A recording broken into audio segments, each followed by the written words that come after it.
Hello, everybody. Thank you for joining me. My name is Carlos. Today we're going to be going over our first leg session in our bulking periodization, strength, power, mass, food, calories, and all that. So before we get into that, please hit that subscribe button, like, share, post notifications, leave a comment for the algorithm, and let's just get into this. So after 3.5 months of a very diligent, very self-restricted calorie deficit cut, especially the last few weeks. It was very rough. A lot of depletion there. Got down to 179 pounds. I thought I'd never reach those numbers on the weight scale. It was kind of scary actually, but it lingered there for the last 3 weeks. And no progress, no progress, no progress. Wouldn't go down. Wasn't really going up. Just stayed there. And still hitting the legs hard, still hitting, the squats with 3 plates, doing these high volume routines, 5, 6, 7 exercises with 5 sets per movement and all of that. And, so the strength was there. It was satisfactory, but I just want to get large again. I just want to pack on the size. I want to get as strong as possible.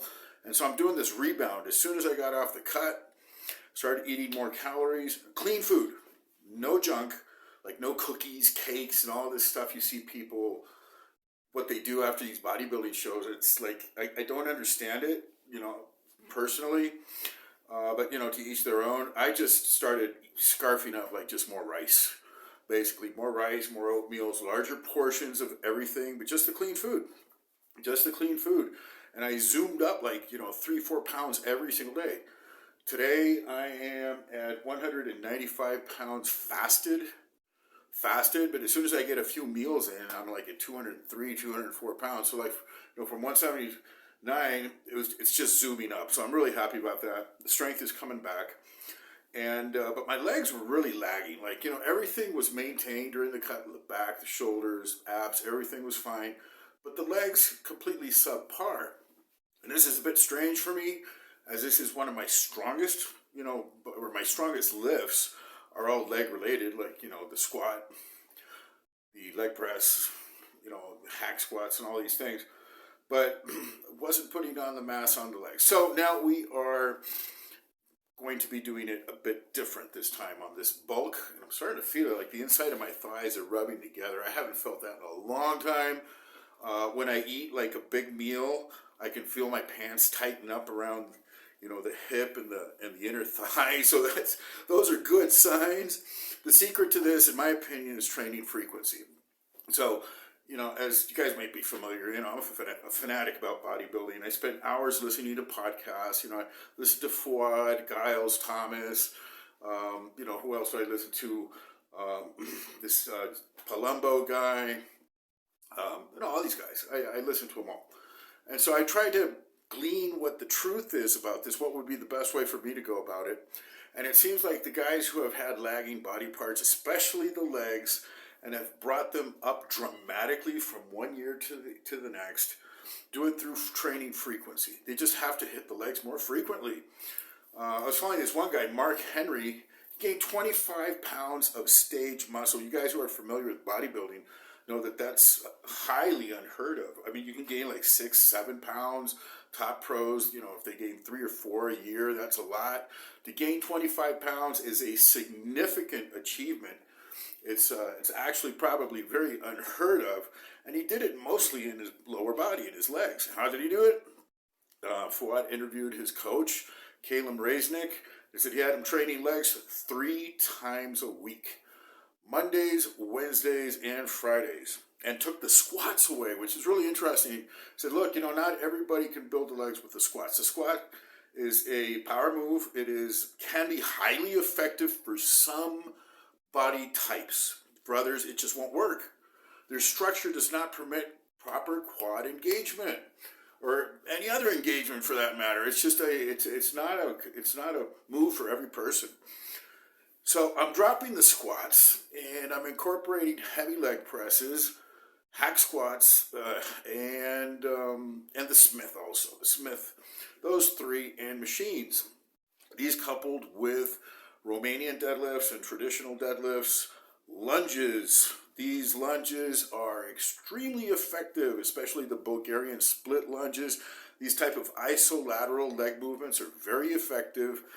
And so let's just get into the training routine. In my personal, for me, for what works for me, is for the particular session, because they are so grueling, you have to have some movements that are easy. So I start off with an easy move to get into the swing of the session, and then I go straight into the meat and potatoes. Whatever is like the hardest move, right? Either it's the leg press, or the hack squat, or the Smith. I'm sorry, the hack I always leave for last. And then from there, after really hitting that particular movement as hard as I can, I'll go into an easy exercise. Usually machines are easy for me. Like, you can always intensify machines and go suicidal and kamikaze on them and just really burn yourself on them, but I don't. I just try to keep those as transition exercises as I go from my heavy compound to the next heavy compound. I'll do one or two, machine exercises interspersed in there. So, training frequency. I've never really trained legs twice a week. I think the most frequent I've ever done is like once every 5 days. And it always works out to like once a week, because they're high volume sessions. So I can't really imagine doing like, high volume on Monday and then going back and doing the same thing on Wednesday and then on Friday. That's like, I couldn't do it. I couldn't recuperate, or at least I couldn't lift heavy enough weights for it to be meaningful. But 2 times a week, I think I can do that. Like, I did it this week. I did a session on Friday. My legs were stiff and sore on Saturday. By Sunday, I was okay. And on Monday, I went in and did a leg session. It was great, and I improved. I upped my poundages. I'm up to 8 plates on the leg press and 3 plates on the hack squat, which are very modest weights when you look at IFBB pros, but for me, they're significant. And so it did improve, like from 2 sessions a week. I'm going to be going in and doing another session tomorrow, which is 72 hours after Monday. So this increased frequency with the increased calories, I'm starting to feel the rub on the inside of the legs. The pants are getting tighter. So I'm very, very enthused and expectant and very hopeful that this is going to work. And of course, if you're going to try to make or achieve maximum body mass, like you want to get as large as possible and as heavy as possible as a bodybuilder, what makes a difference with the modern bodybuilders and the bodybuilders in the 70s and 80s is the leg mass. Lee Haney's legs don't compare to Ronnie Coleman's or anybody's on the stage these days. So, these guys are packing on like 50 extra pounds, basically, from their waist down. The legs, that's where, the hollow legs, fill them up with meat, so that's where it's at. So, this particular training session started out with a few sets of Bulgarian splits, body weight, just to get into the groove of the hip flexion. Some of these leg movements, you really have to take the knee out of the equation. Yeah, I know the quad is worked with knee flexion, but the quad is not the end-all, be-all. Most of the muscle is in the adductors, it's in the hamstrings, and of course the quads make up a very large portion. But you hit those almost, you always hit those with the Smith squats and the hack squats. They get a lot of work. So I believe that it's very important to focus on hip flexion. And if you get really good hip flexion, you're going to get very strong also on the squats, on the Smith squat, which will enable you to produce more force and create more muscle on your quadriceps. It all builds, one thing builds on the other. So a few sets, did 3 sets of Bulgarian splits. Got the thigh, I call it the thigh. It's very, kind of retro. Yeah, the thigh, it's not, it don't feel the knee. It's like up here near the ass. It's like the back of the leg. It's the upper leg with the hip flexion. 3 of those, and then we did 3 sets of leg curls. Now, the leg curl, highly effective machine, laying down, trying to up the weight with these. So we were doing between 70 and 110 pounds. Now we're between 80 and 130 pounds, and it feels like, right now there's no limit to it, but I want to take it slow. I think I can put on the full stack. It's pin loaded, has like 210 pounds I don't see a problem going up to those weights, but I want to take it slow, just build it up week by week, session by session. So after that, went into the leg press. Now, the leg press is one of these exercises you can load up a lot of weight, or some people load up a lot of weight and do very partial reps. I'm one of those guys that are doing that now. I used to do the full range of motion, and for some reason it never really worked for me. Yeah, it does work, of course, but it limits the amount of weight you can use. And if you do load up that leg press with a significant amount of weight and do enough range of motion, I mean, it's not like, okay, 3 inches here, no. Bring it down close to 90 degrees and hold the tension on the quads and try to maintain a nice tempo, not so slow, like really just jam the thing. I have been getting a pump on the front part of my leg, the quads, the vastus, the VOM, the teardrop, what they call. I've never really felt that type of pump before on the leg press, and I attribute it to the constant tension, the quicker cadence. I try to pump as fast as possible, even with that absurd amount of weight, and not go down so low. Because also, when you go down, very low, it's obviously you're expending a lot more energy, which some say that's what you want to do. But no, I want to focus on the quad. And all this is going through my mind. And at the gym, they got this big, flat screen TV up there, and they had who was it? Like Jay Cutler, somebody doing the exact same thing I was going to be doing, like these kind of partial reps with the leg press. Then Big Ronnie, partial. Phil Heath, partial. Go look at their legs. Enough said. The proof is in the pudding. So, I don't want to reinvent the wheel. These guys, if it's good enough for them, it's good enough for me. Anyways, worked up for 8 plates. Then I transitioned into the adductor machine. Also, the pin load goes up to like 200 something pounds. I'm halfway there, like half the stack, 3/4. And just pushing it up, every session. Does this merit like high weights, more overload? Perhaps. But at this particular junction, I feel I get a better result from really squeezing the legs. Like, I'll squeeze them together like a scissor. Like, you got somebody in a headlock with your legs, and just really squeeze the adductor, hold it, and then let go. Squeeze, let go. Squeeze, let go. Do 3 sets of those. From there, we go to the hack squat. Now, the hack squat, it is a bit taxing on my knees. So I have to position my legs a certain way and put a pad, because the thing is like leaning too far forward, the foot placement. And, just going to exaggerated dimensions, if you put it so far forward, you're like on your tippy toes trying to do a hack squat.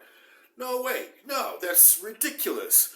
I like to be more flat-footed. I like to have more heel engagement for my quads, right? So I have to put a pad there so I can put my, my foot is like leaning back a little bit more, and then I can get some power into that. And even then, I got to figure something out with this hack squat, because it's the only one they have in the gym, and the hack squat is really useful. So I have to design something on that hack squat that permits my foot to lean back a little bit and not hurt the knee. Because they say, oh, you put more tension on the quads and on the knee, the quads and the knee. And the knee, if you're hurting your knees, you're not going to be able to build your quads. Okay, so it's like it's a stupid, foolish argument. It's better to have, protect your knees, and then you can put more weight and work it properly and develop your quads. Anyway, so last session on Friday, it was 2 plates, 2 and a 5, 2 and a 10, and 2 and a 20. So it was like, 2.5 plate. And today, got up to 3 plates for 5 reps. We're maintaining those low reps right now, so I can feel psychologically fit to do it. Like if I say I'm going to have to do 12 reps, and on the 3rd, I'm kind of struggling. I'll just bail. I don't know. I'm not Superman. I will psychologically feel a barrier. But if I'm doing 5 reps, I know I can do 5 reps. And on this particular one, I was feeling it after 3, but I know it was only 2 more. So just, damn it, just get it, 2 more. And so I got it. And so I feel that I'm progressing on that. And I am. Next session, which is tomorrow, I am going for a 3 and a 5 kilo. And then we'll take it from there. So that's basically it. And then finished off with bodyweight lunges. Not the Bulgarians, just just walking the gym with a long stride, leaning into the hip, trying to get the glute as engaged as possible. And that's basically it, you know. So with the higher calories, more carbs. So quick observation on bulking. I go on the internet and try to find best way to bulk, best way to bulk. And now that I know, I know what really works and what the truth is for me to build and not get fat. There's so much disinformation out there that it's really suspicious. How the hell, it's like it seems like I'm not a conspiracy theorist, but I get everybody's got their own angle, and it's like people should know by now, right? There are some sources of information that are right on. I'll give a shout out to Paul Barnett. He's got his shit together. He knows his shit as far as bulking. Justin Harris, these guys really know their shit. So I'm following them as far as bulking. And the secret is, and this is so true, as you're eating more calories, you need glycogen for the muscle, right? You need enough protein, not so much. You need enough protein and an excess of glycogen. So if you're also introducing dietary fat, your body will first use the glycogen as energy, and it will store the fat. It will not burn the fat as energy. It will store it. So before I used to bulk with whole eggs, a lot of carbs and everything, what was that doing? It was getting me fat. Now, if you get fat on a bulk, then your hormone profile starts getting wonky. You start losing mass, you start losing strength. You're not muscling up. You're just getting obese. You're getting fat. And that produces a different type of, body structure. It just influences everything. Your strength, everything, starts getting off. What you want is muscle. You want muscle mass. And for that to happen, you keep the carbs high. You're eating excess calories in carbohydrates. Your dietary fat is really low. You maintain it low. I've heard Palumbo and others swear by dietary fats. But no, there are certain body types. Everybody's different in this. Some people may benefit, obviously. I'm not going to say no. For me, fat will go to fat. That's it. It's stored. It's immediately transported into fat cells for me.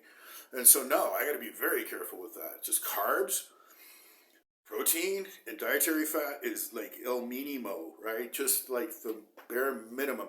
Oh, you need essential fatty acids to survive and organ function. You need the most tiny minimal amount. If you see the daily requirements for that, it's not 100 grams. That's all I can say. It's very little. So that's my secret to bulking right now. Gained 20 pounds in less than a week. Tomorrow I'm going to weigh myself and put it up.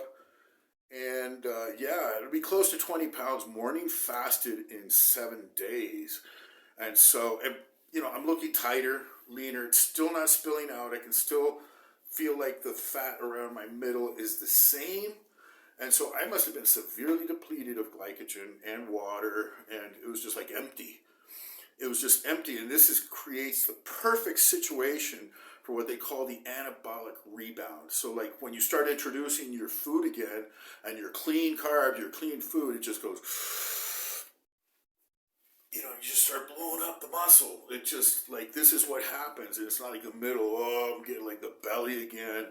Yeah, if you're eating lasagna, pizza, Mrs. Fields cookies, you have 30 donuts. Start eating like a jerk, like a real dork, that's what's going to happen. So, but if you eat clean carbs and just upping the food again, your body's just going to, it's going to use it all as muscle. It's not going to store it as fat. So I found the secret for me. The light back there. I found the secret for me. Now, everybody is different. So you guys that want to bulk, this is kind of it's a clue. Everybody has to find their own personal clues and what works for them. So that's basically it, guys. Thanks for joining me in this journey. I have complete faith that I will accomplish my goals, and everything that I've been doing on this journey will validate the end result. So, just week after week, session after session, video after video, some things get monotonous and boring. This is bodybuilding. It can be monotonous and boring. I give a lot of my enthusiasm at the gym. I'm in the moment. I love it. It's my zone, and so I never really get tired of it. I don't, and I know this is the thing. I know that I will accomplish my goals. If God gives me life and time to do this, I will accomplish those goals. And so, like I said, it just makes this whole thing worthwhile. So anyways, thanks again. Please hit that subscribe button, and until next time, God bless everybody. Love y'all.